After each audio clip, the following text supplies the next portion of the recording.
IALM, it's an acronym used most often in the Indian life insurance industry, and thus today's topic, an analysis of the Indian Assured Mortality Table 2015-17, makes it a very interesting one. I'd like to invite our chair, Mr. Kailash Mittal, partner KPMG India, who heads the insurance and the actuarial practice of the firm. He's joined by two panelists, Mr. Abhijit Pal, Chief Analytics Officer, Munich Re India, and Mr. Souvik Jash, appointed actuary, ICICI Prudential Life Insurance. Please give them a big round of applause.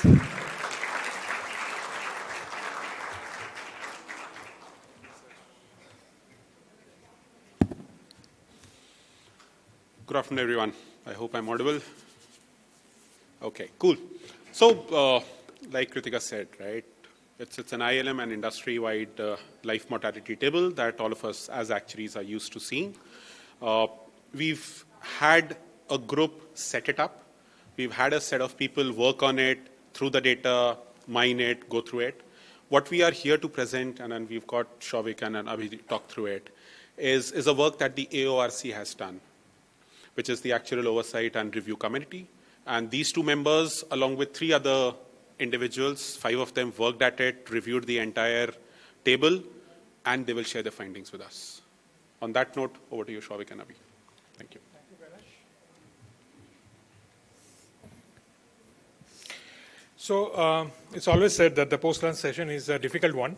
Either you keep a session which is generic, doesn't have to apply your mind, or you keep a session which is interesting, which is proven by the strength of the audience here, and something that most of you haven't seen it. What has happened in this one? So something interesting.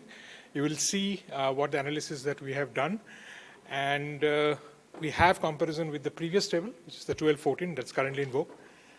So that's where I will start the presentation.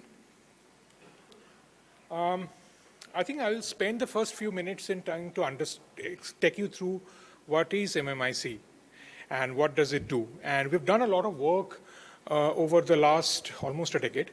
And those are the things that I want to first make you aware of those. So the genesis of MMIC is 2008, when it was set up as a unit of IAI. And under that MMIC, the 2006-8 table was produced, published, and it was used as a reference table.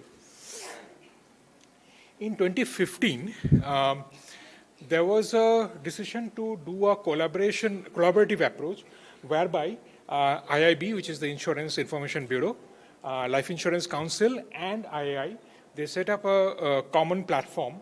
And this MMIC is converted into this structure where the mandate was given that all life insurance companies will submit their data.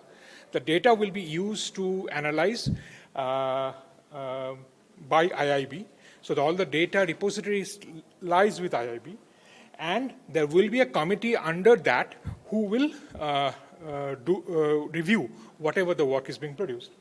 So that's where the genesis of the birth of AORC, Actuarial Oversight and Review Committee, was.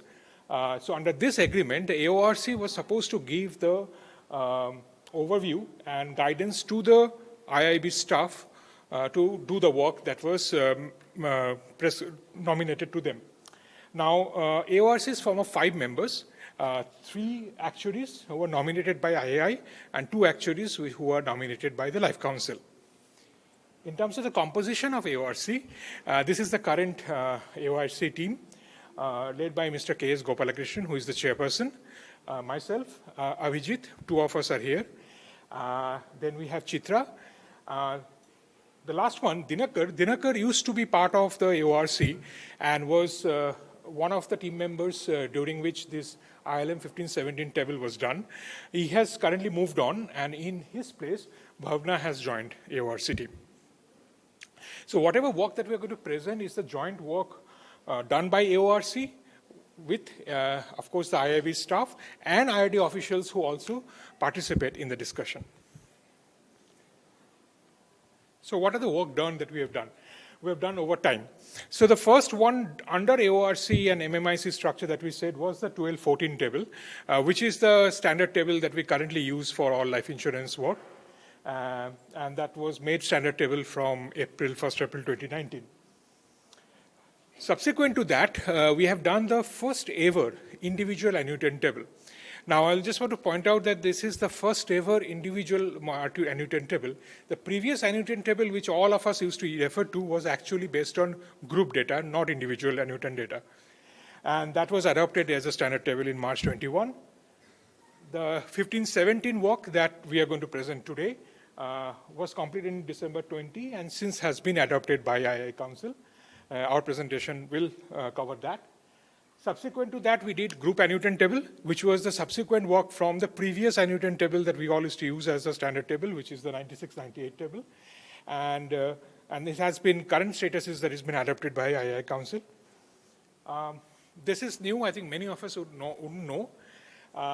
We have completed recently, very recently, have completed study on critical illness, select groups of critical illnesses on which we have studied the incidence rates.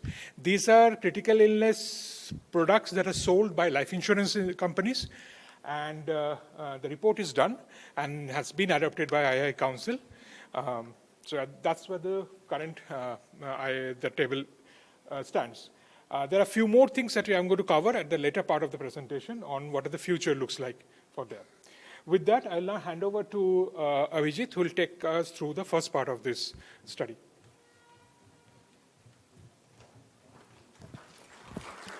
Thanks, Souvik. So let's get started. The data snapshot that we are presenting today. So data has been submitted by all life insurers, and it has undergone a serious amount of checks. So basically, we check for completeness, accuracy, timeliness, all the data quality dimension, and make sure that data is complete and reliable. And that has been done. Interestingly, the mortality analysis at a per policy level. Ideally, what it means is that if an individual has more than 10 policy, and if a death happens, you actually see 10 claims. On a per life level, it would be just one claim. But the problem is aggregating the data at a life level for the industry, and hence it has been done at a policy level. Exposure and death, that has been covered, as you can see in this data. What I'll do is just quickly explain what the data looks like. So what we have done is we have compared, and the battery needs to be charged. I think that has to go for lunch. So can you remove this? So here we're just comparing duration 0 and duration 1 and duration 2+, and I'll explain why this duration are chosen. So if you see 2015-17 and 2012-14, the 2015-17, the exposure to risk in millions are actually lower than 2012-14. What it means is that in this duration, the new business sold was lower than the previous study, and hence, and the number of deaths were, the crude death rate is higher because the death probably came a lot more, which you can say a quality of underwriting could be the reason why the business was less, but the claims, the crude death rate is higher. Similarly, duration 1, although the business is low, but the CDR is better. And in duration 2+, the CDR, although this is just a way to show that overall duration 2+, we see a slight reduction. And that is what you see is that while the exposure grew up by 3%, the mortality or the claims go up by 6% between the two studies. Now let's talk about the portfolio that has been used. Male, female, I think pretty much we see across different portfolios, 75-25, here it is 73, and they're all based on exposure. Products, endowment, given this is an industry table, so it is dominated by the representation of the industry, and hence you see a very large endowment product as a base. Having said, over time, what we are seeing that the term is increasing, so that all orange button is slightly growing over time. Rural, urban, and this is the definition that has been prescribed by IRDA. So this is the data that is submitted to IIB. With that, 75% or 75%, 25%, which is again consistent over time. This I may want you to sort of focus on because medical and non-medical, the definition is not consistent between the insurance company. Now, when you talk about medical, typically, you would assume that the person has gone to diagnostic center and get a blood test done. But this definition actually varies between company to company. In some companies, even if that individual has been seen by a doctor, let's say there is a disclosure made by the applicant and there's an MER that has been raised or an additional questionnaire that has been raised, that is actually tagged as medical. And the reason I'm explaining this is because when we see the experience of male medical and non-medical, that's where this will be useful. Now, as part of future studies, we are actually trying to change the definition, and we want to add that whether medical test was done, yes or no. And that probably will help us to appreciate the difference in mortality between medical and non-medical. The next is distribution channel. Again, as you would see, that agency is large in this case, dominated by the insurance companies who have a very large agency force. Linked and non-linked, because it is driven by the products, it is, I think, in the intended direction. Let's talk about the study contours. The period of investigation, we have restricted it to 2 years. As Souvik mentioned, that the study was done in 2020. And what we have noticed is that it takes at least 2 years from the date of death to get 96% of the claims. And we do a study to analyze, like say, if in the past studies from 2012 onwards, how long it took for, let's say, 100% of the claims to be reported. And accordingly, we decide, okay, when to stop the study end period. With that, you can see that 96% of the claims are reported. Having said, there are no adjustments of IBNR made in the study. So when you're using it, please bear in mind that this is without any IBNR adjustment. Age definition is age last birthday, which is same. Rate interval, again, this is again interesting because when we do pricing, we actually assume that the age is not changing between the duration. So when the policy holder first buys the policy, you define the age, and the age changes in the next policy anniversary, which is the policy year rate interval. In the study, actually, it's a life year rate interval. That means even during the policy year, if the individual's age changes, it actually contributes in the both ages. So the reason I'm explaining this, when you're using this table for your pricing or valuation, you need to bear in mind what the table actually is built on. Repudiated claims. Ideally, you would not want repudiated claims to come in because one way to say is that if it's been repudiated on the ground of fraud, that policy should not have come into the business at all. But there are many discussions that, okay, the death has happened, we should include it. Many a times it is very difficult to identify which is because of non-disclosure, which is fraud, and also that the ultimate table that we are using is beyond 2+. By then, you assume that the anti-selective behavior has already been seen, and it is the genuine claim that is coming in. So having said, all claims types are included into the study. This is another very interesting, I would say, contour, reduced paid up claims. And why this is interesting is when you see the experience by sum assured band, you will see that the lower sum assured band actually exhibit better mortality, which is counterintuitive. Because if you were to think that, mortality, the contours of mortality or the drivers of mortality is income, education, occupation, location, the socioeconomic or demographic profile, you would assume that the lower sums assured would exhibit heavier mortality. However, that is not seen in this report. What you actually see is that the lower sums assured actually show a better mortality. And we believe one of the contributing reason could be the reduced paid up cases, where the death reported may not be fully complete. And we tried, the problem is that in the data, we do not get to see the policy status at the time of claim. We see the policy status, we said death, but you don't know whether it was a paid up or not. We have done some analysis. So when you see the ILM report, you will actually see a section on reduced paid up. But going forward, this will also be very interesting to analyze by sum assured basis and where you see the impact of paid up. Select period, again, we do an analysis to see that how long is the effect of underwriting, or you can say anti-selective behavior as well. And we do it at the full portfolio level. Now, when I say full portfolio level, it means that it has medical and non-medical at an aggregate level. In that, you don't see beyond 2 years. However, if you want to strip out only the pure medical business, probably they will exhibit a select mortality maybe beyond 2 years. But given that it is done at an aggregate level, we don't see beyond 2 years. All the CDRs are calculated related to initial exposed to risk. Now, when you are doing your mortality study, if you are using a central exposed to risk, here is a slight difference where we are only calculating the initial exposed to risk. And I'm sure you understand how the difference means the half a year of exposure for death business, for the death claims. I'll go quickly on this. Graduation, as we know that we have to graduate once we look at the crude death rate.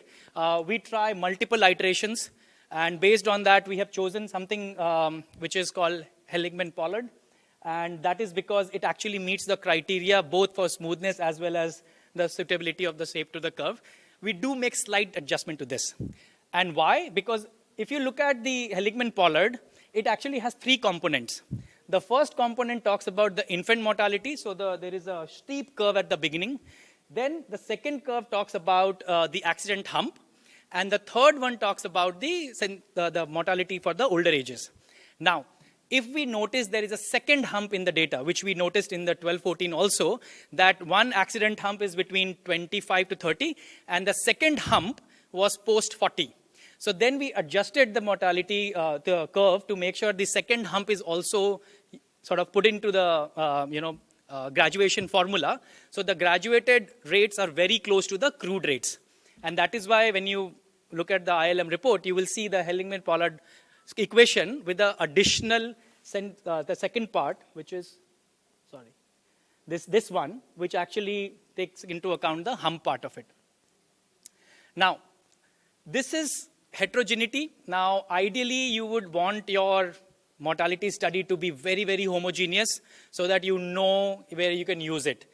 But given that it's an industry study, we have different product types, different underwriting, different distribution, different demographics, and that brings in a heterogeneity in the underlying data. And that makes it very difficult when you see a pattern and you try to understand why it is happening. So when you see something in the next slides where we show you, there you will try and understand that why it is like this. And that is where one of the components that comes in is a heterogeneity in the data as well. But it is very difficult to sort of take into account while you're doing an industry-wide study. But we do a couple of statistics tests, the Reddington-Michelson test, to make sure that to the extent we can bring it, we can remove the heterogeneity, we should be able to do that. And then we all test for graduation, which is classic, I think, CT3 in my time. We used to do the graduation test and smoothness test. Those are all done. In the newer, I think it's a CP1. I think, forgive me for that. But yeah, that's the test that we typically do. Limiting age. This is something we actually want to discuss with you. Now, what does limiting age mean? Is like, where do you say that nobody will survive this age? Okay. We tried different approaches. We looked at different markets. And we also looked at in the data, who is the last person alive. We found 108 years. I don't know whether we can rely on the date of birth for that. But we have in the data people who are surviving at 108 as well.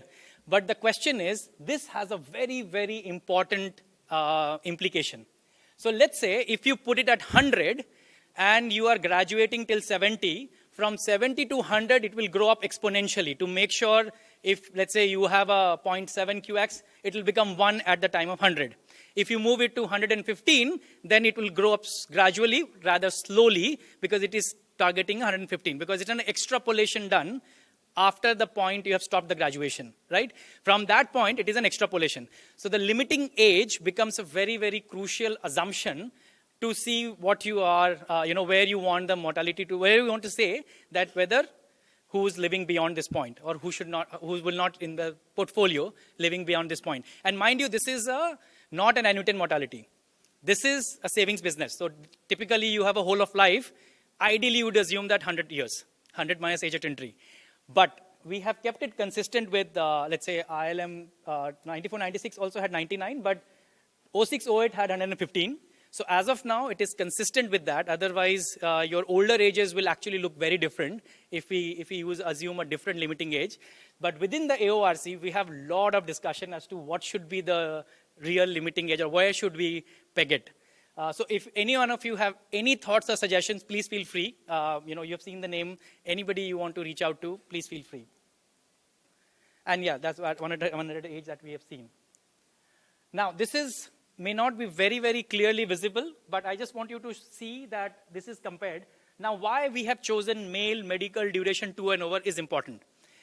The reference table that you're using today, 12-14, is actually the underlying mortality table. It represents a male, medically underwritten, duration 2 and over. Now, this medical is the definition that on which the insurers have submitted the data. So that is the reference table. That is one table that is recommended by IRDA, and each insurance company, depending on the judgment, choose the scale. You may not choose the shape, but you choose the scale, like X% or Y% of the table. When we compare with that, so that is like your ILM 1517, 1214, and 0608, you see that, you see this, the blue line is the line which is below that, which means that it exhibits a lower or lighter mortality.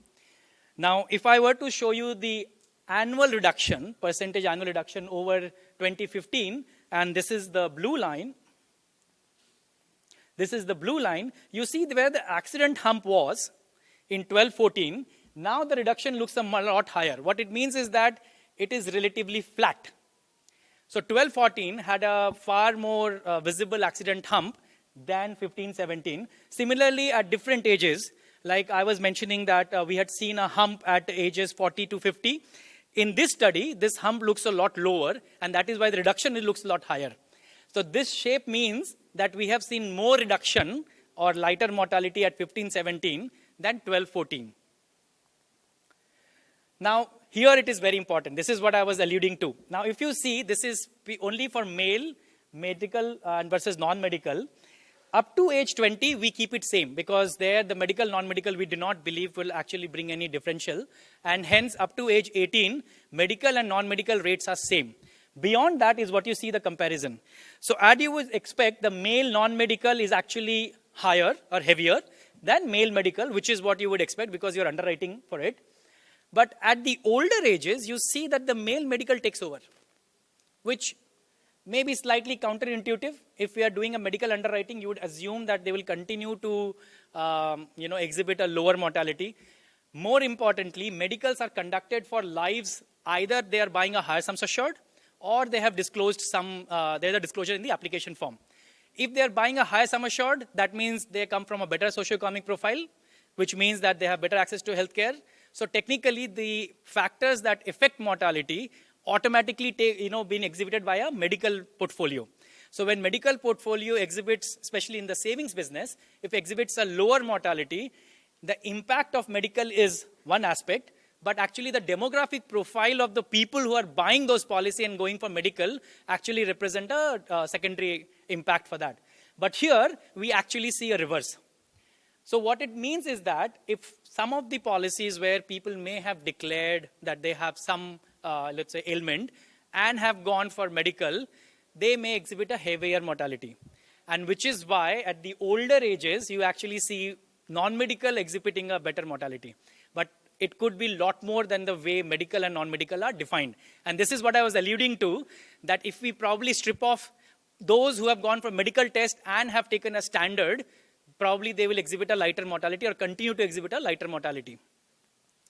Similarly, male versus female, pretty much established that the female lives exhibit a lower mortality. We have also seen that if you actually set it for 3 years setback, you will see that even then it is very close. So typically, when the reference table is given to you, you take a 3-year setback for female lives. With that assumption, this holds that assumption as well. And now, Souvik, if you could take over. Thank you.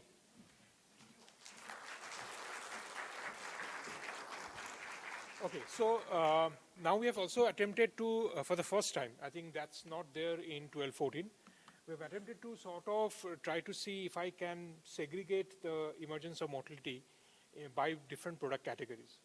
The first one is between traditional, which is mostly your savings products, term and ULIP. What you can see that your traditional one has the most heaviest mortality possible, and whereas the ULIP and term sort of crisscross each other and ULIP becomes actually more lighter at the later ages.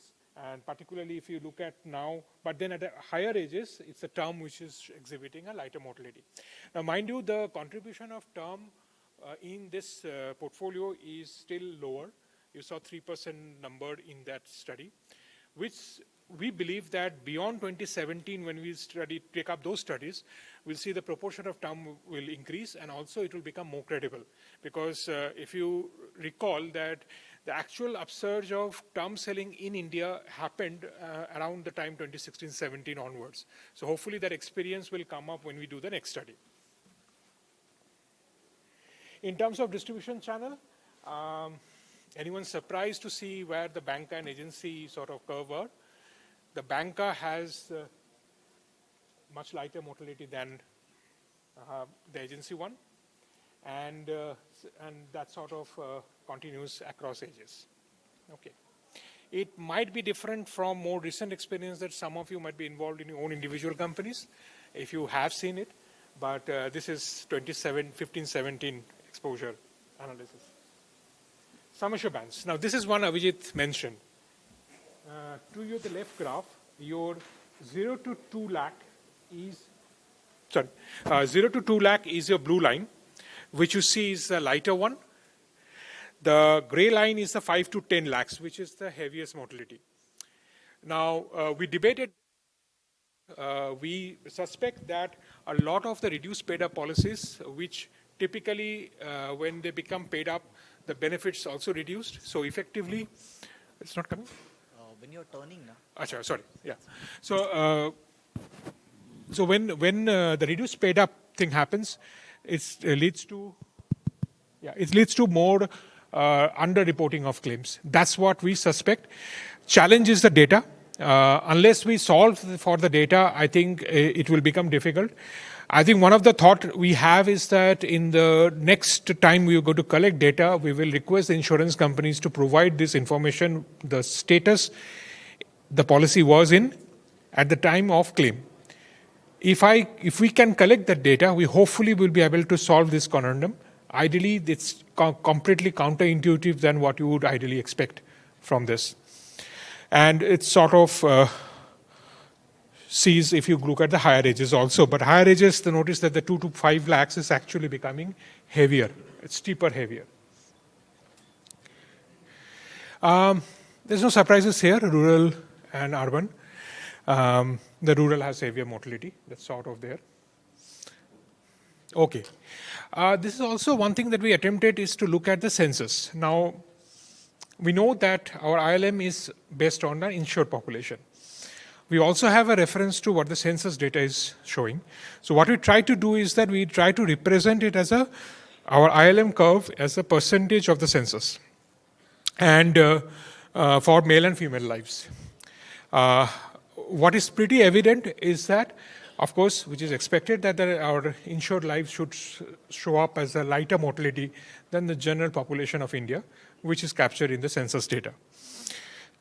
So I'll just want you to observe in this. This is a pattern. I'm not inferring anything out of it, but broadly it's consistently lower around the 60% level. That gives you a reference point is that how selective is your insured population as opposed to the general population behavior. Okay. We also utilized that, we also get this information that what is the cause of death. So we try to sort of analyze by age what is the predominant leading cause of death. And well, the green chart takes over because it has all the other, but it's important to look at for example, the progression of the heart and diabetes, which naturally increases as people age. It sort of takes over. Whereas in the initial, that accident hump period is where the accidents sort of are the leading cause of death. If I ignore the others, which is the aggregation of all kinds of causes.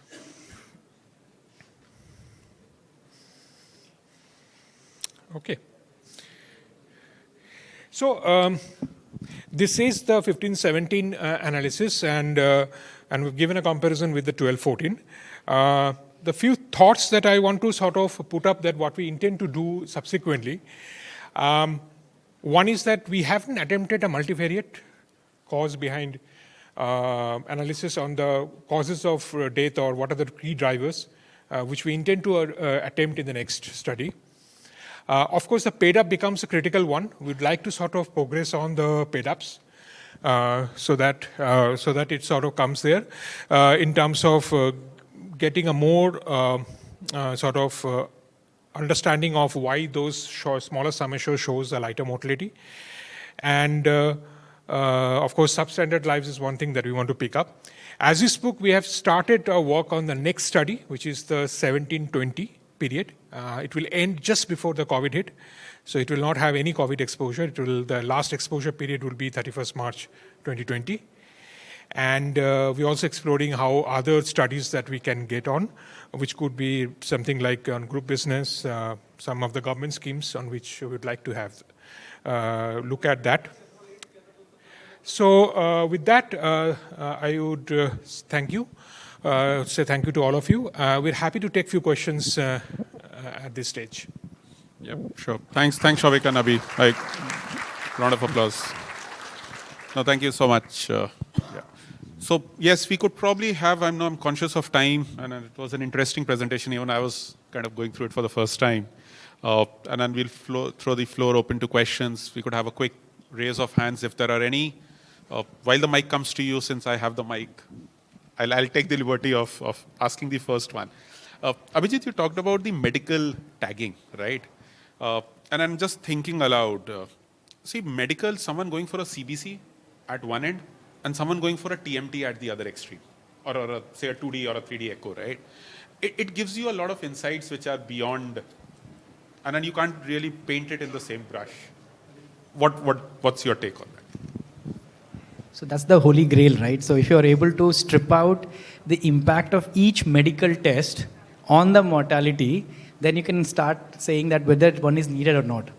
And let's say if that is on 10th floor, we are on the ground floor right now. So idea is first that whether we can just separate the, whether it's just MER or just the fluid tested.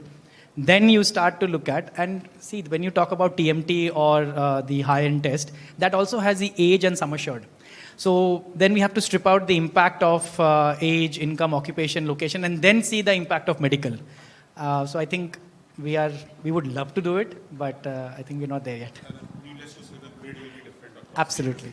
I think the critical one here, Kailash, is that we need to have the right tagging of medicals, because till we solve that problem, because there has been inconsistency across insurance companies how they store this data. Because if it has to be medical, prick medical, that has a very different impact than somebody who has a telemedical or anybody or like a video MER. That will have a very different impact on that. Thank you. Either Souvik or Abhijit, you can take the question. So you talked about 97% of the data is from traditional products, right? Yet we call it a medical male mortality, a medically undertaken male mortality. Though we know that on traditional side, hardly anything gets medically written. And is that the reason why we see a traditional mortality to be worse than a term and a ULIP? Is that the reason why, or is there something else? And maybe if I can add just one more. In your view, why is ULIP showing a very different, lower mortality compared to traditional and both term? Because again, ULIP is pure investment. But in the initial years, obviously what I pay is my fund value, but the 10-time factors remain in the initial couple of years. Why do we see that there? I'll take the ULIP one. Okay. So our theory is that it's just a theory, is that if you look at it, up to age 45, roughly ULIP and term was almost similar. If you recall that slide, I'll just get there.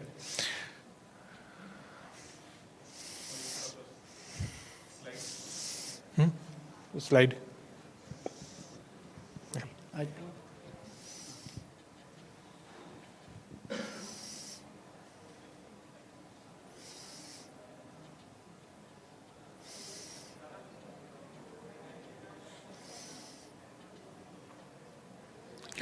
Sorry, this one.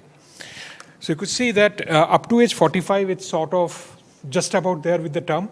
But beyond that, it sort of picks up. Our conjecture is that in terms of the age profile or the concentration of ages at which ULIP is sold, probably at the higher ages where you actually get that, here probably it's a more effect of whoever actually had bought that ULIP, but maybe proportionately that scale of business would be lighter. So I would sort of not draw too much of attention to this. I think one of the things that has to happen, and hopefully by the next study and the next study, both this portfolio will have material contribution to the data. So the credibility of the information that we'll analyze will be better, and then we probably can do it. At the moment, we're just presenting what we saw in the analysis, and I would sort of say that probably the curve on that side is more likely what you expect to happen, but not there. Term, of course, I would not read much into that curve going down or that ages, because there would be hardly any exposure. As we know that the real selling of term started from 2016-17 period onwards. So hopefully we'll get much bigger contribution from term, and we can see how the curve looks like. At the moment, it's based on whatever the data we got, we try to graduate it. So that's what you see. I would say the traditional one is the one that probably has the maximum credibility in terms of shape. Do I answer that second one or time out? Okay, just quickly. So the entire study has the full exposure. What we showed is only the male medical duration 2 and over. So that's one section of that. So if you look at the full study, that has, as you said, 97% of exposure coming from endowment. So the product is, when you look at the overall exposure, what we showed was only male medical. So that also would have, let's say, a higher proportion of endowment. But whoever is medically underwritten, irrespective of the product, is what we have shown there. I think we are completely out of time. Yeah, I just have one question. Very quick one, yeah. actually. So Souvik and Abhijit, both of you can answer this. But when I look at the cause of death, actually, so it basically increases, the heart and diabetes cause increases with the age, which is natural and which is right.